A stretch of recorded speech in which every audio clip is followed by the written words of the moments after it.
कल मुरली चल रही थी 17/8/66 की। पृष्ठ 2 के मध्य में बात चल रही थी, आखिर ये रावण कौन है, कोई है या नहीं है।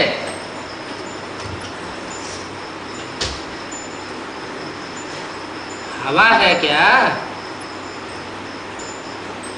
कोई आत्मा है क्या, राम आत्मा है या हवा है। आत्मा। राम आत्मा है तो रावण क्या होगा, आत्मा ही होगा। राम रावण दोनों एक दूसरे के दुश्मन है ना। बेसिक नॉलेज में क्या बताया गया,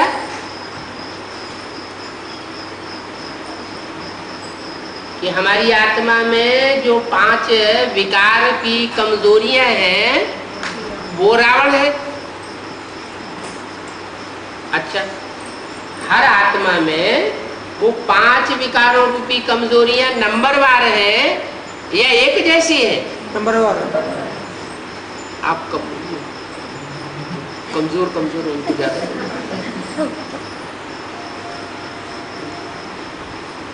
नंबरवार कमजोरियां हैं।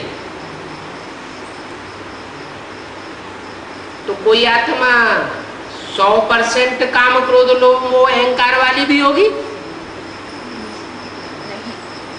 नहीं, और कोई आत्मा नंबरवार परसेंटेज में होगी या नहीं होगी, होगी। तो पूछा आखिर ये कौन है, आखिरीन कोई तो ऐसी आत्मा होगी दुनिया में जो काम विकार में 100% हो। नहीं तो क्यों गायन है, शंकर जी ने क्या किया, कामदेव को भस्म, कामदेव को भस्म किया।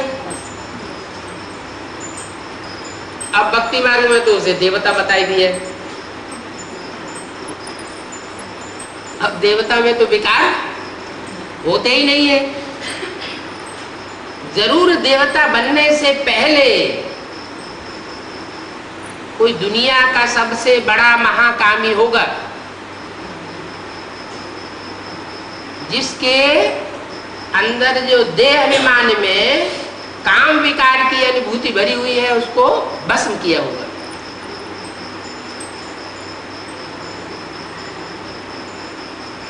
ऐसे ही क्रोध विकार, लोभ विकार, मोह और अहंकार भी होगा। नंबरवार तो जरूर होते हैं।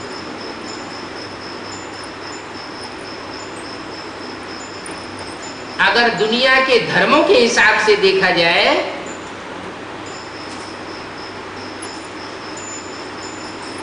तो इस्लाम धर्म में जितना काम विकार है और काम विकार के आधार पर जितना व्यभिचार है उतना और दुनिया के किसी धर्म में नहीं है। और इस्लाम धर्म का मुखिया कौन, कोई तो होगा। इस्लाम धर्म का प्रवर्तक, आरंभ करने वाला कोई तो होगा। कब से शुरू हुआ, किसके द्वारा शुरू हुआ, क्योंकि और धर्मों की तो हिस्ट्री का सबको पता है, बहुतों को पता है, कम से कम इस्लामियों को तो पता है कि आज से 2500 वर्ष पहले इब्राहिम आए और उन्होंने इस्लाम धर्म स्थापन किया। उससे पहले और कोई भी दूसरा विधर्मी नहीं था, सिर्फ एक ही धर्म था। हिस्ट्री इस बात को बताती है। एक धर्म था, एक ही राज्य था एक ही राजा होता था, एक प्रकार की धारणाएं थी। इसलिए 2500 वर्ष की जो पहले की हिस्ट्री है, सुख शांति की दुनिया की, जो अंग्रेज लोग भी मानते हैं कि भारत में क्राइस्ट से 2000 साल पहले पैराडाइज था, ऐसे तो इस्लामी भी मानते हैं, उनके शास्त्रों में भी है जन्नत का जिक्र, जन्नत थी, लेकिन कहां थी ये कुछ नहीं बताया। और भारत में तो प्रसिद्ध है कि भगवान ने महाभारत युद्ध कराया 5000 साल पहले,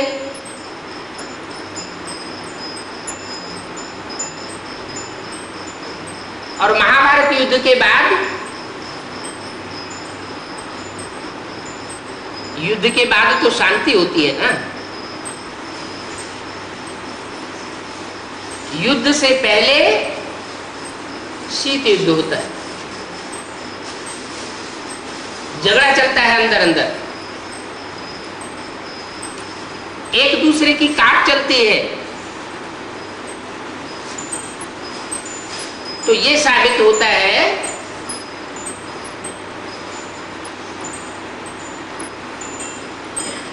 जो दुनिया की खुदाइयां हुई हैं उनमें भी ये साबित होता है कि 2500 साल 3000 साल से पुरानी कोई चीज नहीं मिली।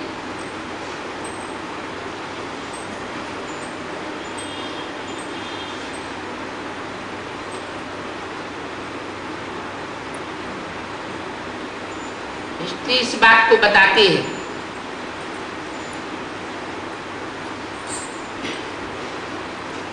लेकिन आज के वैज्ञानिकों ने दूसरी बात कह दी है कि डायनासोर मिले, उनकी हड्डियां मिल रही हैं, कैलकुलेशन में लाखों वर्ष पुरानी है।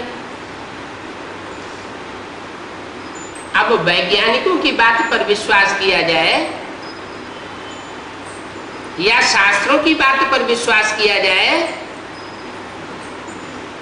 या भगवान स्वयं आकर के बताए हिस्ट्री ज्योग्राफी सृष्टि की उस बात पर विश्वास किया जाए। क्योंकि वैज्ञानिकों ने तो डार्विन थ्योरी भी निकाली, सभी ने माना कि हाँ डार्विन थ्योरी सही है, मनुष्य पहले बंदर मिसल था, धीरे धीरे उसकी पूंछ खत्म हो गई और वो मनुष्य के रूप में परिवर्तित हो गया। बाद में वैज्ञानिकों ने उस थ्योरी को झूठ साबित कर दिया, क्योंकि वैज्ञानिक भी तो मनुष्य है ना, मनुष्यों की बुद्धि विकारी होती है। विकारी बुद्धि के वशीभूत होकर के वो गलत कैलकुलेशन निकाल लेते हैं। भगवान इस सृष्टि पर आकाई है विकारी दुनिया को खलास करके निर्विकारी देवताओं की दुनिया बनाने। और धर्म पिताएं आते हैं 2500 वर्ष के अंदर, इब्राहिम, बुद्ध, क्राइस्ट, गुरु नानक वगैरह, वो अपना धर्म तो स्थापन करके जाते हैं, धारणाएं तो स्थापन कर देते हैं, लेकिन पुरानेपन का विनाश नहीं करते, पुरानी मान्यताओं का विनाश नहीं करते, अंधश्रद्धा अंधविश्वास के ऊपर कुठाराघात नहीं कर पाते।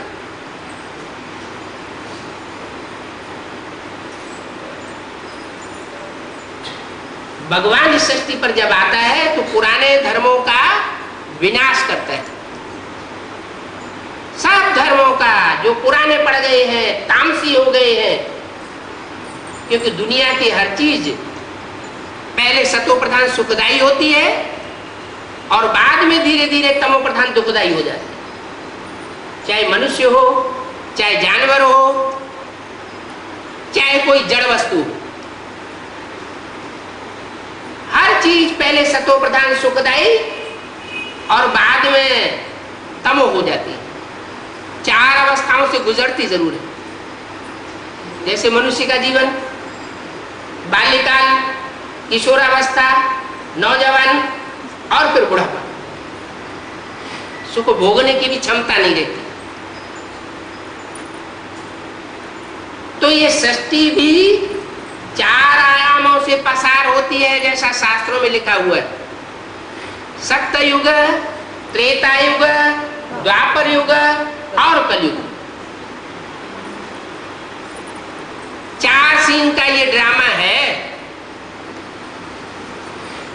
उसमें 2 पहले सीन सुख के हैं, सुख रूपी दिन है,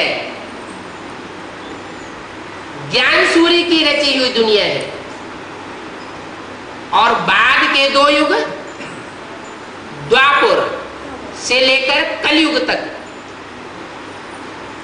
ये अज्ञान अंधेरे की दुनिया है। इस अज्ञान अंधेरे की दुनिया की रचना मनुष्य गुरुओं ने की है। इब्राहिम के फॉलोअर्स सैकड़ों नहीं, हजारों नहीं, अरब है। अरब की तादाद से भी ऊपर है। क्रिश्चियंस के फॉलोअर्स भी 100-150 करोड़ से ऊपर है। दुनिया की इतनी बड़ी जनरेशन के ऊपर आधिपत्य जमाने वाले ये देहधारी धर्म गुरु, मनुष्य गुरु, इन्होंने आकर के संसार में अज्ञान फैलाया और दुनिया अज्ञान अंधेरे में डूब गई।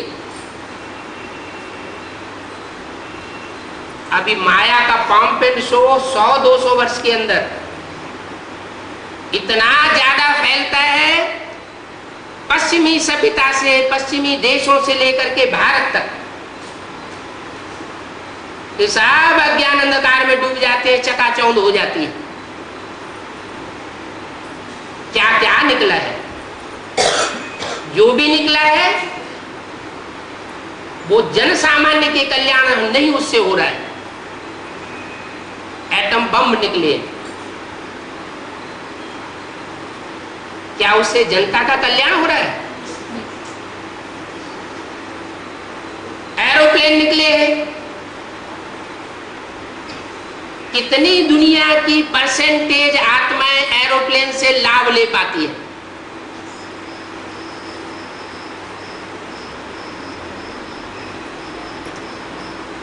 ना के बराबर।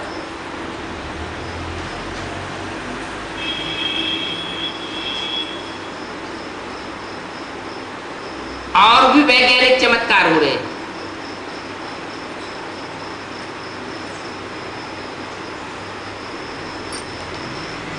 बेबी ट्यूब्स बनाए जाते हैं, उनसे बच्चा पैदा किया जाता है।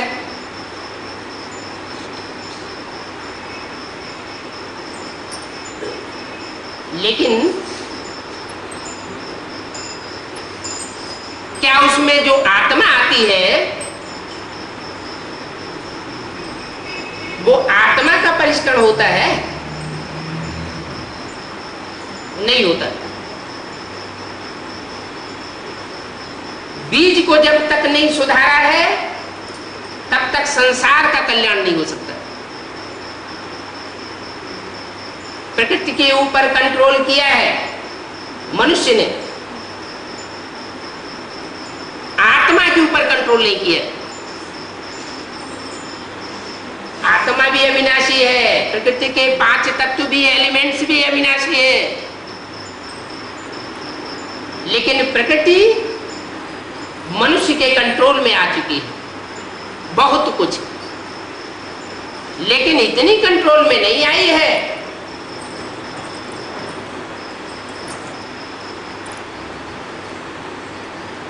जो उसको सात्विक बना करके सतो प्रधान प्रकृति बना सके। ये ईश्वर का ही काम है। वो ही प्रकृतिपति कहा जाता है, वो मायापति भी है।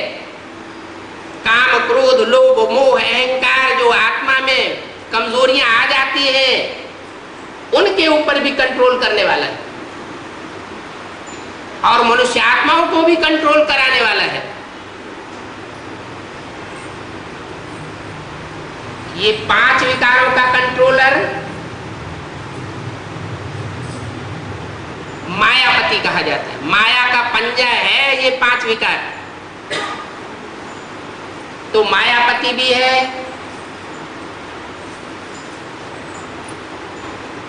प्रकृतिपति भी है। 5 तत्व काम, वो पृथ्वी, जल, वायु, अग्नि, आकाशीय एलिमेंट्स, जिन्हें मनुष्य ने बहुत कुछ कंट्रोल कर लिया है। मनुष्य का शरीर भी इन 5 तत्वों से बना हुआ है, पूरी काट छांट कर लेता है।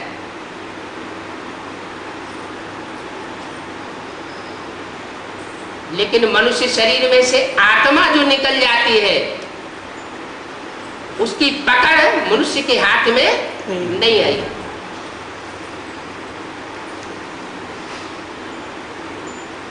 क्योंकि वो मायापति और प्रकृतिपति है और लक्ष्मीपति भी कहा जाता है।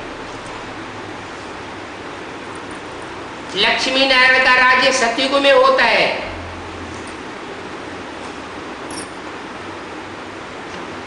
कीर्ति कला वाले युगों में, त्रेता में, द्वापर में, कलयुग में नहीं होता।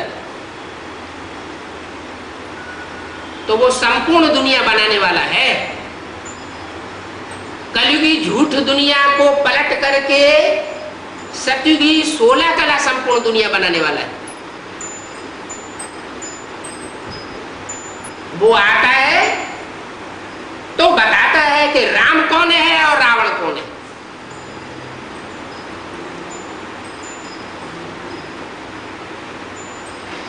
बेसिक नॉलेज लेने वाली ब्रह्मा कुमारियां ये बात नहीं बता सकती, वो तो राम को ही छुपाई देती। कृष्ण की सोल को उजागर कर दिया और राम का डब्बा बोल कर दिया। कहती है कि कृष्ण दादा लेखराज वही गीता का भगवान है साकार रूप में, उसके अलावा और कोई मनुष्य मात्र नहीं हो सकता। जबकि किताबों में लिखा हुआ है गीता का भगवान कृष्ण नहीं है, गीता का भगवान निराकार शिव है। अरे गीता कोई किताब का नाम होता है क्या? गीता माता कही जाती है, भारत माता कही जाती है, जिसकी वंदना करते हैं, पूजनीय मानी जाती है। तो कोई जड़ जमीन का नाम भारत है?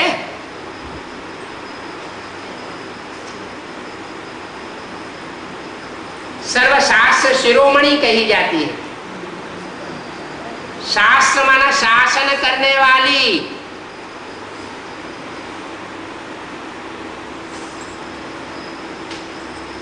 वसुधैव कुटुंबकम के हिसाब से सारी वसुधा हमारा कुटुंब है, खास भारतवासियों के लिए, विदेशियों के लिए नहीं। अगर उनके लिए सारी दुनिया कुटुंब के रूप में होती तो वो अपने देशों से विदेशियों को या भारतवासियों को भगाते नहीं रहते।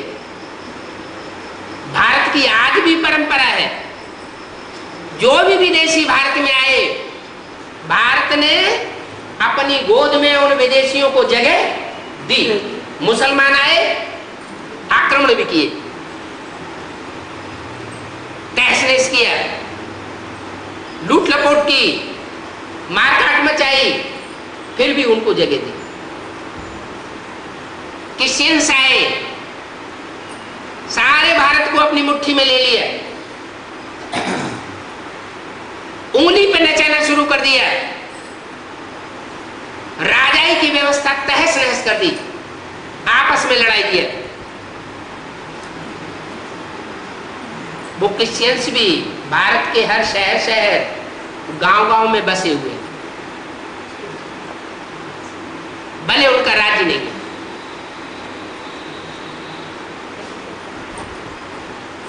तो चाहे हिंदू हो, मुसलमान हो, सिख हो, ईसाई हो, भारत माता की गोद में सभी ने पालना ली।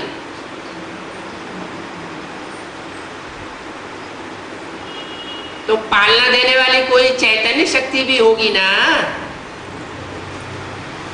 जिसकी वंदना की जाती है, पूजा की जाती है। वो शक्ति कौन है? ऐसा तो नहीं है उस आत्मा को धूल दूसरित कर दिया गया हो। वो रावण की जेल में आ चुकी हो। रामायण में लिखा है, माताओं का उद्धार करने के लिए आता हूं। धरणी माता जब बहुत दुखी हो जाती है तो उसका उद्धार करने के लिए मुझे आना पड़ता है, खास माताओं के लिए। हिसाब लगाया जाए, देखा जाए तो दुनिया में जास्ती बंधन पुरुषों को है, माताओं को है, कन्याओं को है या कुमारों को है? आप क्यों बोलते हैं? आप माता है इसलिए? आप लोग बताइए। आज की दुनिया में माताएं भी हैं, कुमार भी हैं, अधर कुमार भी हैं शादी किए हुए, और कन्याएं भी हैं। सबसे जास्ती स्वतंत्र कौन है और सबसे जास्ती परतंत्र कौन है?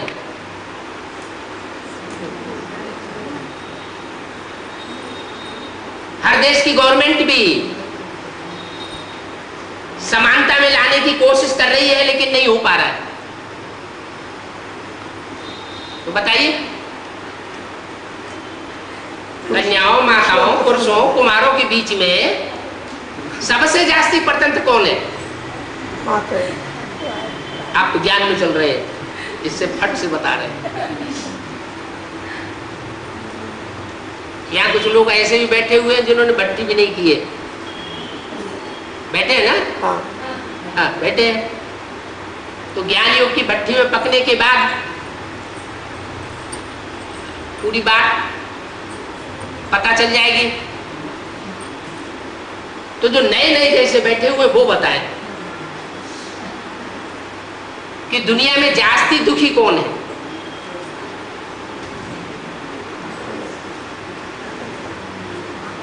कन्याएं, माताएं, कुमार?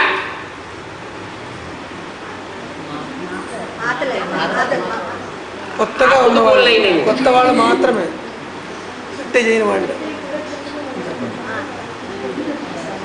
अरे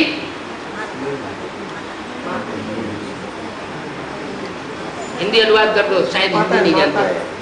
माता वो सब जानते हैं। घर घर की स्थिति ऐसी है। ఎక్కువగా దుఃఖితులుగా ఉండేవాళ్ళు ఎవరు? మాతల, కుమారుల, వివాహమైన ఊరు పురుషుల. ये बात ऐसे कहते हैं भारत में अर्धांगिनी है, आधे की हकदार है, आधे की हकदार है। लेकिन प्रैक्टिकल में अगर देखा जाए तो बैंक बैलेंस जास्ती पुरुषों के नाम होता है या माताओं कन्याओं के नाम होता है?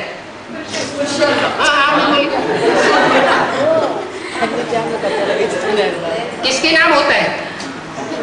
पुरुषों के नाम होता है। इसका मतलब तन के ऊपर, धन के ऊपर और मन के ऊपर भी आधिपत्य पुरुषों का जमाया हुआ है।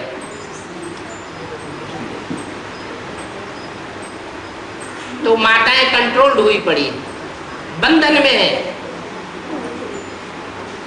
ये उस भारत की बात है जहां शास्त्रों में ये गायन है, यत्र नार्यस्तु पूज्यन्ते रमन्ते तत्र देवता। जहां नारियों की पूजा होती है, सम्मान से जहां देखा जाता है, वहां देवताएं निवास करते हैं। जहां नारियों का अपमान होता है वहां राक्षस निवास करते हैं।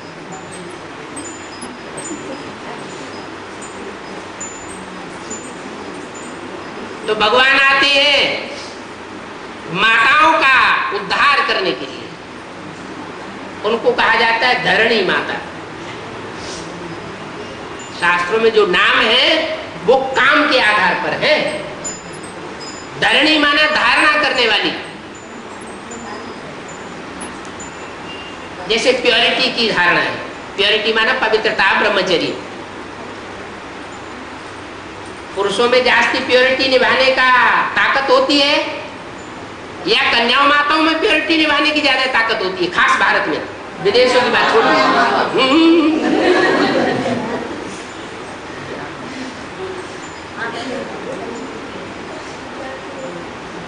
अगर यहाँ माताएं ज्यादा बैठी हुई है तो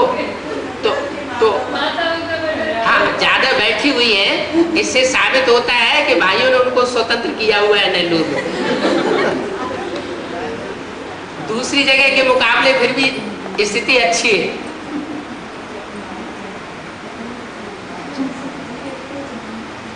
तो बात चल रही थी कि माताएं जब इस सृष्टि में बंधन में आ जाती है तो भगवान को आना पड़ता है, चाहे वो सीता माता हो और चाहे वो मंदोदरी हो। मंद उदरी, बुद्ध रूपी पेट कैसा है? मंद बुद्धि है। अंदर से राम को सपोर्ट करती है। क्या? अंदर से चाहती है कि राम का राज्य हो, लंका में भी राम का राज्य हो, राम सच्चे हैं। लेकिन रावण का अपोजिशन नहीं कर पाती, छोड़ नहीं पाती। और सीता मंदोदरी के मुकाबले उतनी बंधन में नहीं होती, नहीं बंधन में होती है। मंदोदरी कम बंधन में और सीता जास्ती बंधन में होती है। नाम क्या दिया? सीता। सीता माना शीतल, जो भाव स्वभाव से शीतल है।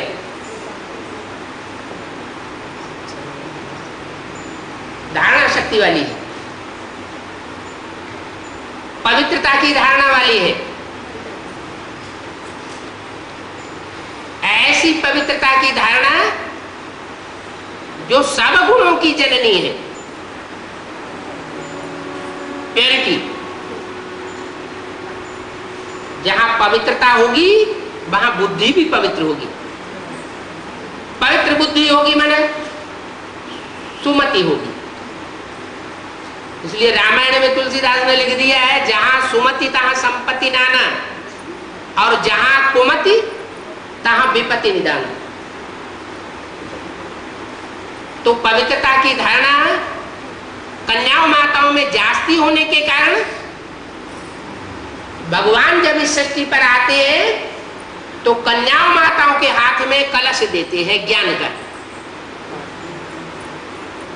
अपने यहाँ कोई भी अनुष्ठान करेंगे तो कलश भर करके रखेंगे नवग्रह के पास, नवग्रह पूजन के लिए। वो कलश कोई पानी का कलश नहीं है, ज्ञान जल का कलश। तो ज्ञान जल का कलश शास्त्रों में गाया हुआ है कि सागर मंथन हुआ, माना ज्ञान सागर भगवान के सुनाए हुए ज्ञान का मनन चिंतन मंथन हुआ। असुरों ने भी मंथन किया और देवताओं ने भी मंथन किया। उस मंथन में से सबसे श्रेष्ठ चीज क्या निकली? अमृत। अमृत कलश, ज्ञान अमृत का कलश निकला। और सबसे गंदी चीज क्या निकली? हालाहाल विषय। विष माना विषय विकार। क्या? विषय विकार।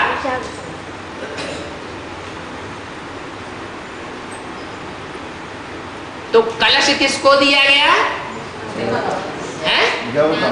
देवताओं को दिया गया। उनको तो ज्ञान अमृत बांटा गया, लेकिन किसके हाथ में दिया गया बांटने के लिए? माता के हाथ, लक्ष्मी के हाथ, गृह लक्ष्मी जिसे कहते हैं। घर घर में भी तो गृह लक्ष्मी होती है ना। घर की लक्ष्मी अगर अच्छी हो तो घर स्वर्ग बन जाए, और घर की लक्ष्मी अगर कुलक्षणी हो तो घर नरक बन जाए। तो लक्ष्मी के हाथ में कलश ज्ञान का दिया जाता है।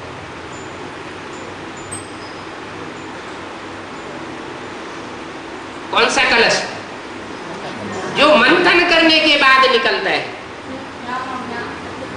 वो कलश नहीं जो ब्रह्मा कुमारियां तथाकथित बताती हैं कि ज्ञान कलश भगवान ने हमको दिया। ठीक है, ब्रह्मा के द्वारा ब्रह्मा कुमारी ईश्वरी विश्वविद्यालय सारी दुनिया में स्थापन हो गए, गांव गांव शहर शहर में स्थापन हुए। दुनिया वालों को मानना पड़ेगा कि हाँ ब्रह्मा का कार्य चल रहा है। ब्रह्मा के मुख से वेदवाणी निकल रही है, ये प्रैक्टिकल बात है। लेकिन जो वाणी निकल रही है, उस वाणी को ज्ञान अमृत नहीं कहा जा सकता। अमृत क्यों नहीं कहा जा सकता?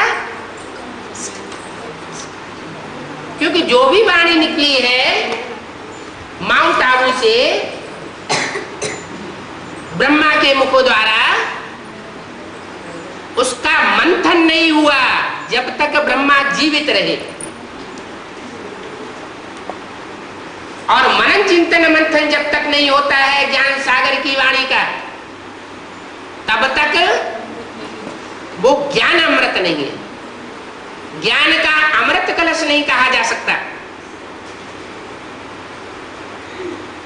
तो वो तो झूठी बात कहते हैं कि हमको ज्ञान अमृत कलश मिला हुआ है, हम लक्ष्मी का पार्ट बजाने वाले हैं। नहीं,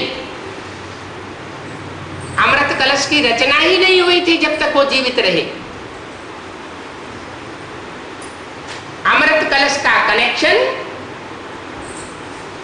सागर मंथन से, उनके शरीर छोड़ने के बाद उनके द्वारा जो वेदवाणी ब्रह्मा के मुख से उच्चारण की गई, जैसा शास्त्रों में लिखा है कि ब्रह्मा के मुख से वेद निकले, वो वेदवाणी मनन चिंतन मंथन की प्रक्रिया में आने लगी।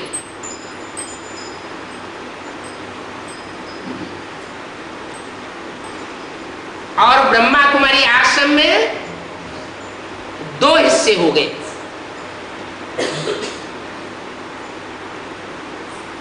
चाहे उनको कौरव पांडव कह दो, और चाहे उनको देव और असुर कह दो।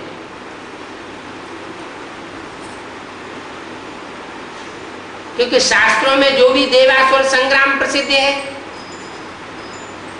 रामायण की कथा प्रसिद्ध है, महाभारत गृह युद्ध प्रसिद्ध है, वो सब इस समय की बात है। किस समय की? जब के एटम बम बन जाते हैं, शंकर जी का काम तैयार हो जाता है। हर हर बम बम,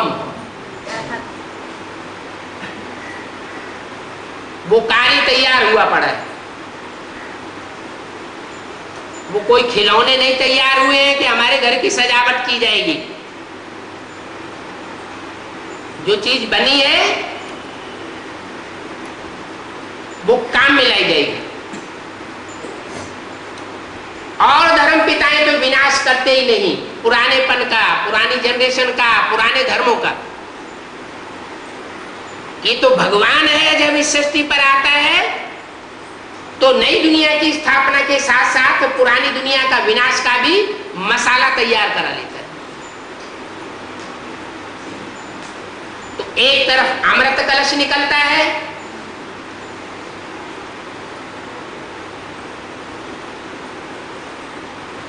जो कन्याओं माताओं को सुपुर्द किया जाता है।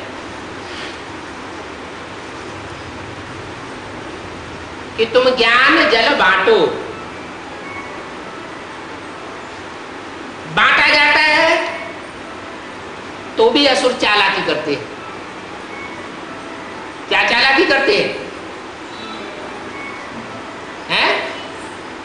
नंबर लगाया गया देवताओं का पहले कि देवताओं को पहले बांटा जाना चाहिए, वो पहले अधिकारी है, उनमें प्योरिटी की पावर होती है, वो धारण कर सकेंगे। लेकिन असुर क्या करते हैं? चोरी कर लेते हैं, चुपके से नियम भंग करके देवताओं की लाइन में घुस करके बैठ जाते हैं।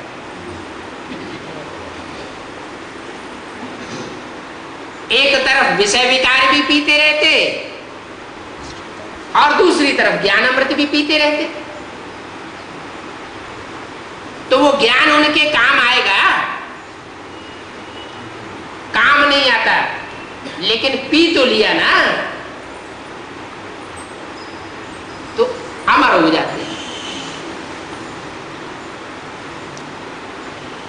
अमर हो जाते हैं माना उनकी आत्मा में वो संस्कार खत्म नहीं होते, आसुरीपने के, लेकिन मर्ज हो जाते हैं। जैसे कोई बीज होता है,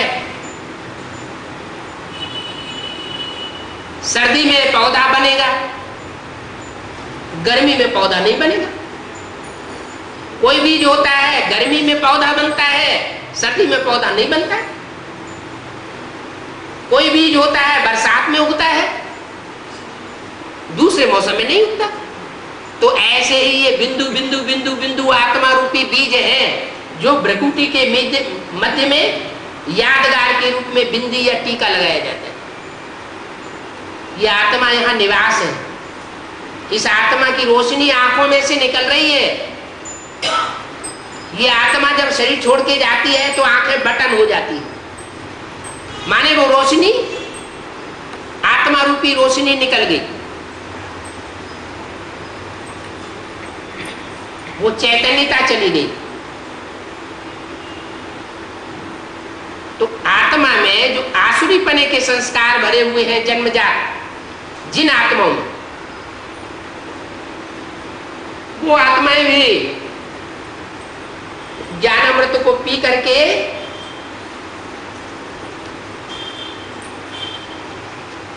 अमर बन जाती है। उनको राहु के इनाम दे दिए। कहते हैं नौ ग्रहों की दशा बैठती है तो कोई के ऊपर राहु की दशा बैठ जाती है।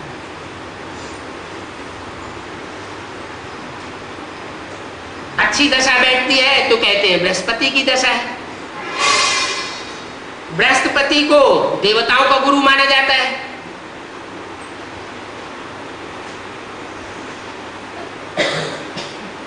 तो अभी वर्तमान में कुछ विशेष आत्माएं ऐसी हैं आसुरी संस्कारों वाली, जो भगवान ज्ञान अमृत बांट रहा है, बंटवा रहा है, उसमें चुपके से ज्ञान भी लेती जा रही है और विषय विकार भी पीती जा रही है। उसका रिजल्ट क्या होगा वो उनको पता नहीं।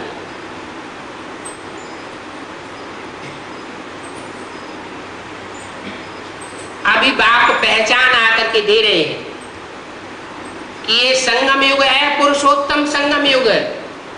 पुरुष माने आत्मा, पुर माना पूरी, सा माना शेते, सोने वाली। शरीर रूपी पुरी में सोने वाली है आत्मा, माने पुरुष।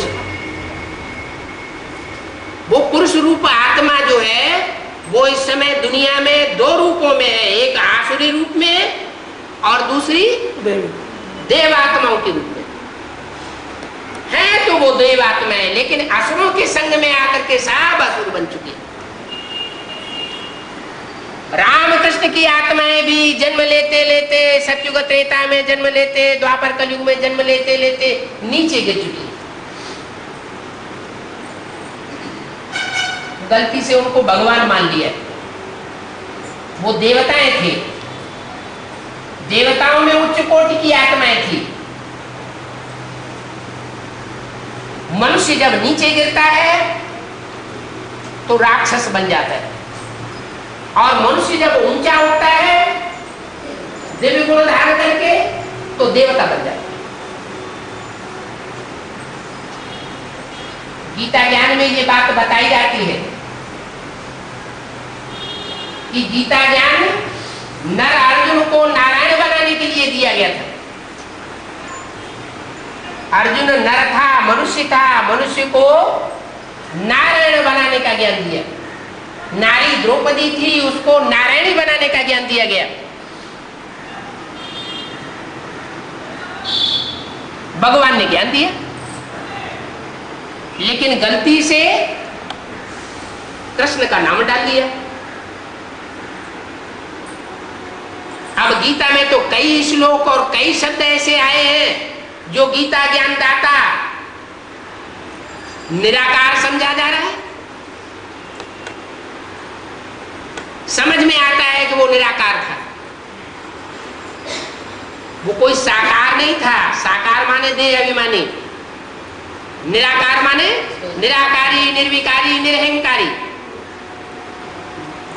तो रूपक बनाए दिया है, समझने वाले समझ सकते हैं कि वो अर्जुन के रथ में आया।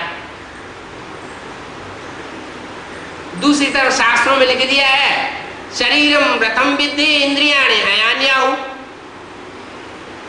शरीर को रथ समझ, इंद्रियों को घोड़ा समझ।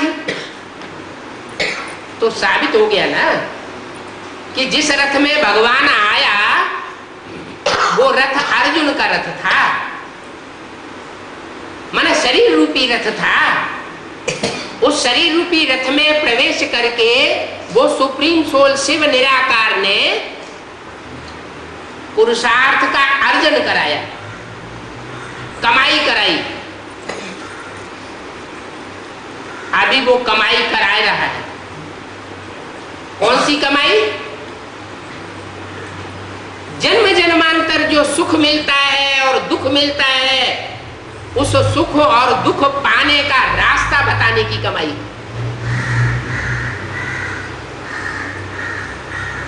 गीता में कर्म अकर्म विकर्म की गति समझाई गई है। ये कर्म की गुह्य गति भगवान के सिवाय कोई नहीं समझा सकता, और गीता के सिवाय कोई नहीं समझा सकता। कुरान, उसमें कर्मों की गुह्य गति के बारे में कुछ भी नहीं, बाइबल में भी कुछ भी नहीं है, सिर्फ गीता है, वो भी मनुष्यों की लिखी हुई है। अब भगवान आकर के गीता ज्ञान देगा तो मुख से सुनाएगा या लिख करके गीता भेंट करेगा? सुनाए। क्या करेगा? धर्म पिताओं ने आकर के, मोहम्मद ने आकर के कुरान लिखी थी, क्राइस्ट ने आकर के बाइबल लिखी थी, गुरु नानक ने आकर के गुरु ग्रंथ साहब लिख करके दिया था, या डायरेक्ट मुख से बोला था? क्या किया था? डायरेक्ट मुख से बोला। डायरेक्ट मुख से आकर के बोलता है, उसे लिखने की क्या दरकार? तो भगवान भी आकर के कोई मनुष्य शरीर में प्रवेश करता है, रथ में, मनुष्य शरीर रूपी रथ है, उसमें जो इंद्रियां हैं ये घोड़े का काम करती है।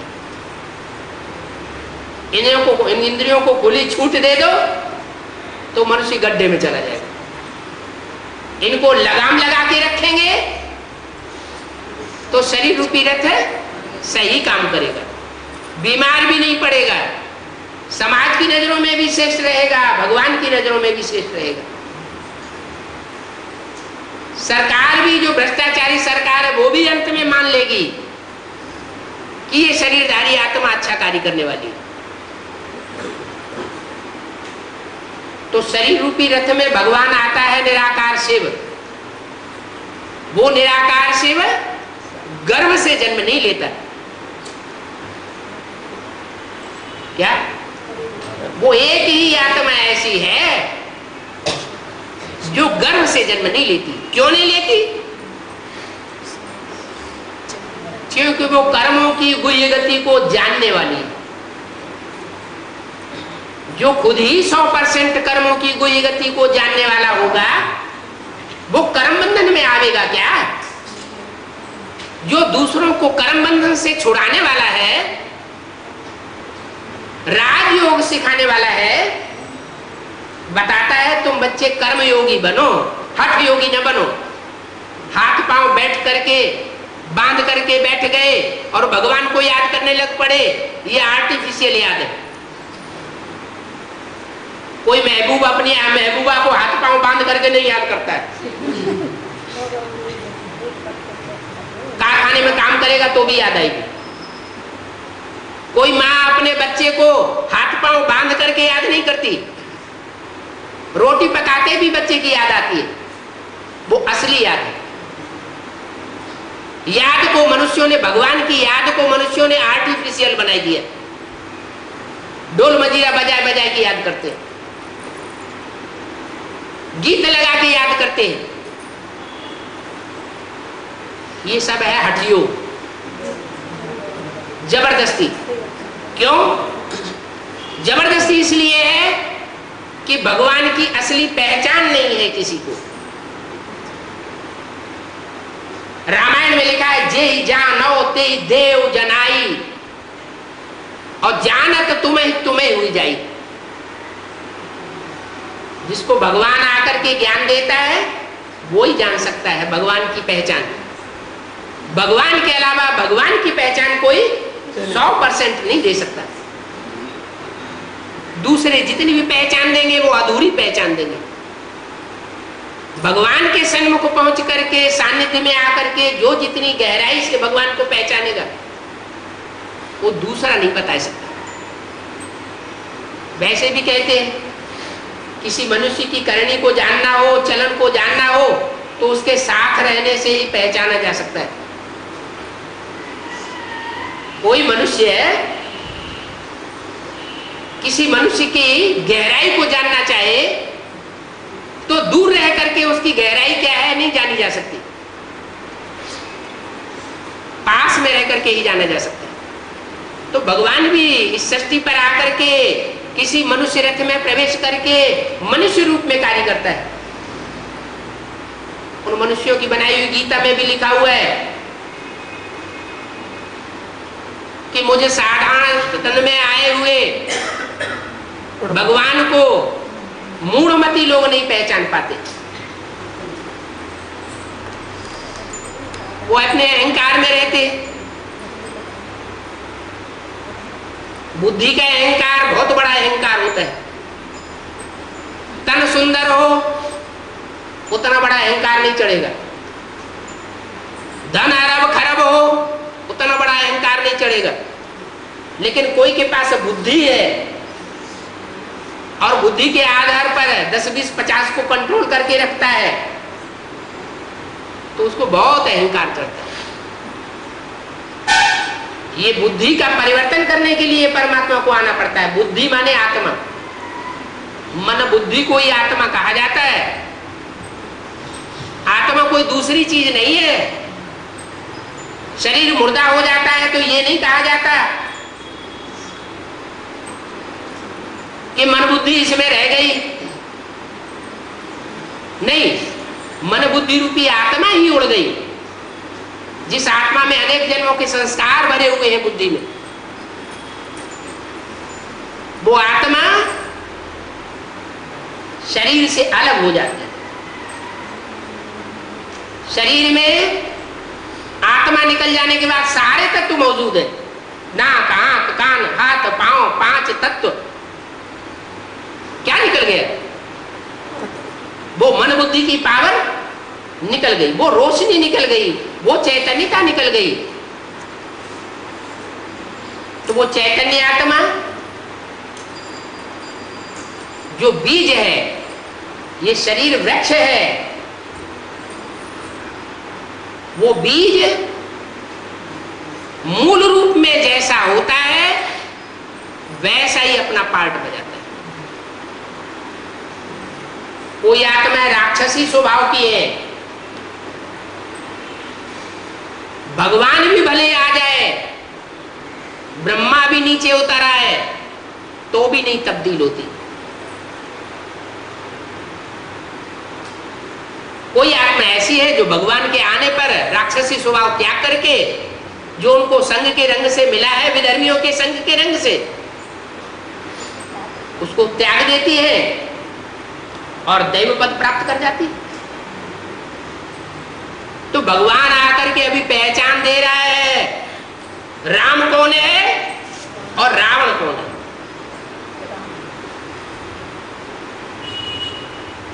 राम रावण बन जाता है, कृष्ण कंस बन जाता है। कब?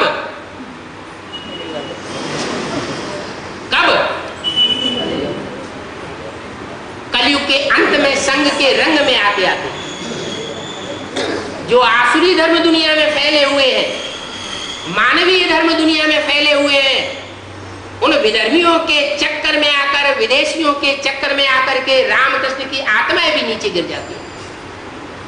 एक शिव सुप्रीम सोल ऐसा है जिसको किसी के संग का रंग नहीं लगता। उसकी यादगार हमारे मंदिरों में दिखाई गई। भारतवर्ष में और विदेशों में सबसे जास्ती मंदिर किसके बने हुए हैं?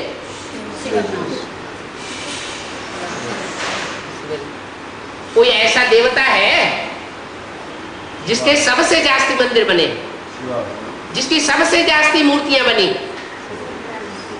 लिंग मूर्तियां भी बनी है, विग्रह भी बना है, उसको कहते हैं शिव शंकर भोलेनाथ। वो यादगार इस बात को बता रही है कि वो मां का स्वरूप भी है, उसके साथ जो जलाधारी बनी हुई है वो माता का रूप दिखाया गया है, स्त्री का अंग दिखाया गया है और लिंग रखा हुआ है, पुरुष रूप दिखाया गया है और साथ ही साथ दोनों दिखाए गए, क्योंकि भगवान आकर के प्रवृत्ति मार्ग की स्थापना करता है। सन्यासियों की तरह स्त्री पुरुषों को अलग करना नहीं सिखाता, वो सिखाता है इंद्रियों को कंट्रोल करना। सन्यासी तो कायर है, घर बार छोड़ करके इसलिए जाते हैं कि साथ में रह करके पवित्र नहीं रह सकते। भगवान आकर के सन्यासियों को नहीं सिखाते।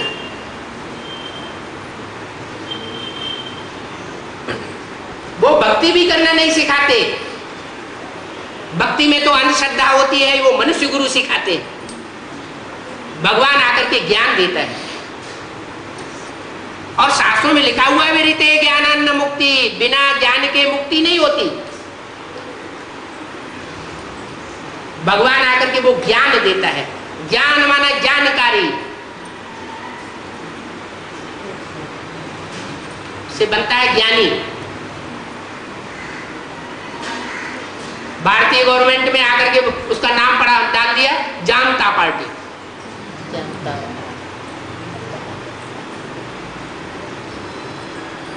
वो तो सिर्फ नाम बताए दिए है। अगर जनता पार्टी है वो ही सच्ची है तो ये बताए कि ये कपड़े का झंडा कभी विश्व विजय करता है? विश्व विजय करके दिखलावे तब हो प्रभु हमारा झंडा ऊंचा रहे। हमारा कागज का कपड़ा झंडा विजय करता है विश्व को? विश्व विजय मनुष्य करेगा या कपड़ा करेगा? कोई तीन कपड़े हुए हैं शरीर रूपी वस्त्र। ब्रह्मा की यादगार हरा कपड़ा, विष्णु की सात्विकता का यादगार सफेद कपड़ा, ये शरीर रूपी वस्त्र हैं। और शंकर की क्रांति का सूचक लाल कपड़ा। मन बुद्धि के अंदर संकल्पों का खून बहा देता है। ये सूक्ष्म क्रांति है ज्ञान की। और सूक्ष्म से लेकर के सारी दुनिया में स्थूल क्रांति भी होगी, स्थूल खून भी बहेगा। किनका बहेगा? जो परमात्मा का ज्ञान सुनकर संदेश लेकर के परिवर्तन नहीं होंगे। उनका खेल खलासा होना है, खून खराबा होना है। जो भगवान के बच्चे बनेंगे, ब्रह्मा के मुख से भगवान आकर के जो ज्ञान सुनाता है, मुख वंशावली ब्राह्मण बनाता है, जो ब्राह्मण बनेंगे पवित्र, विनाश के पीरियड में, एटम बमों के फटाके के पीरियड में वो भगवान से पालना लेंगे, प्रसन्न रहेंगे। कुरान में कयामत का बहुत जिक्र है। मुसलमान भी इस बात को जानते हैं कि विनाश के पीरियड में खुदा के बंदे बहुत आराम से रहेंगे, और जो खुदा की वंदना नहीं करने वाले होंगे, माथा टिकाने वाले नहीं होंगे, माने माथा नहीं झुकाएंगे, अपने अहंकार में रहेंगे, उनको बहुत दुख झेलने, और दुख झेलते झेलते खून खराबा होते होते आखिर भस्मीभूत हो जाएंगे। जो आने वाली नई दुनिया है, जो आने वाला सत्य युग है, उस सत्य युग में उनको जगह नहीं मिलेगी, क्योंकि उन्होंने अपनी आत्मा को सत्य नहीं बनाया। जो कहते हैं सत्य चित्त आनंद स्वरूप, भगवान का संग नहीं किया। भगवान का संग करेंगे तो आत्मा में सत्य चित्त आनंदमयता के रूप आएंगे, गुण आएंगे। असुरों का संग करेंगे, जो आज दुनिया करती चली जा रही, खास करके भारत के पढ़े लिखे नौजवान, कन्याएं और कुमार विदेशी सभ्यता से इतने प्रभावित हो गए हैं, विदेशी पढ़ाई से इतने प्रभावित हो गए हैं कि वो ईश्वरीय पढ़ाई को बिल्कुल महत्व ही नहीं देते। अरे भगवान को सदगुरु कहा जाता है, सदगुरु कहा जाता है, और सिख लोग कहते हैं एक सदगुरु अकाल मूर्त, एक ओंकार निरंकार, एक ही सदगुरु है, बाकी सब है गुरु। तो जब एक ही सत्य माना सच्चा गुरु है, तो बाकी गुरु क्या हो गए? झूठे, झूठे गुरु हो गए। सारे गुरु गुसाएं जो है सृष्टि को नीचे ले गए, भगवान के स्वरूप को खुद नहीं जानते, लेकिन दूसरों को ज्ञान बघाते रहते। सारी दुनिया का डब्बा गोल हो गया, सारी दुनिया की मति भ्रम हो गया, बुद्धि भ्रष्ट हो गई। कैसी बुद्धि भ्रष्ट हो गई? जिस डाल पर बैठे हुए हैं उसी डाल को काट रहे। एटम बम बनाने वालों को भारत के जो विद्वान आचार्य हैं वो बहुत ऊंचा समझते हैं या नीचा समझते हैं? ऊंचा समझते, बहुत ऊंचा समझते हैं। ये नहीं समझते उनकी बुद्धि भ्रष्ट हुई पड़ी है। जिस दुनिया में बैठे हैं उसी दुनिया का संहार करने के लिए उन्होंने शस्त्र तैयार कर लिए, और उन शस्त्रों को भी विस्फोट करने की अब उनमें ताकत नहीं है, इतनी हिम्मत नहीं है। वो कार्य भी परमात्मा को कराना पड़ता है, शंकर द्वारा विनाश। हर हर पापों का हरण करता है। बम बम, जब बम्बों के फटाके होते हैं तब दुनिया झुकती है। फिर पछताए होत कहा जब चिड़िया चुन गई खेत, फिर तो कोई मतलब ही नहीं। अरे बुद्धि का अहंकार, जो बुद्धिमानों की बुद्धि कहा जाता है भगवान, उसके सामने अपनी बुद्धि का अहंकार क्यों दिखाना? इसलिए अर्जुन से कहा, अर्जुन तू कोरा कागज बन जा, तू जो कुछ पढ़ा लिखा है वो सब भूल जा। तूने डागली पढ़ाई पढ़ी होगी, ये डागली पढ़ाई जो भारत में आई है वो विदेशियों से आई है। ये डॉग एंड विचेस बनाने वाली पढ़ाई है, कुत्ता कुतिया बनाने वाली पढ़ाई। असली पढ़ाई तो दैवत्व वाली पढ़ाई भगवान पढ़ाता है।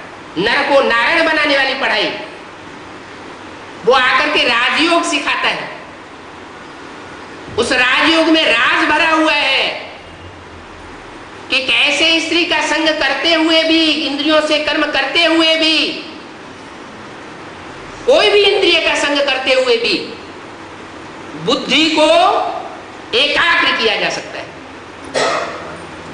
लेकिन ये ज्ञान परमात्मा ही सिखा सकता है और कोई मनुष्य गुरु राजयोग नहीं सिखा सकता।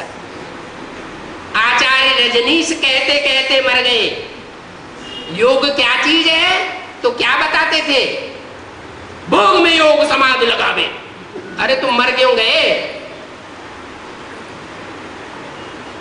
भोगी बना के अपने चेलों चपाटों को चले गए। अभी भगवान कहता है मैं तुमको वो बुद्धि योग सिखाने आया। मिसाल के तौर पर मिसाल भी बता दिया।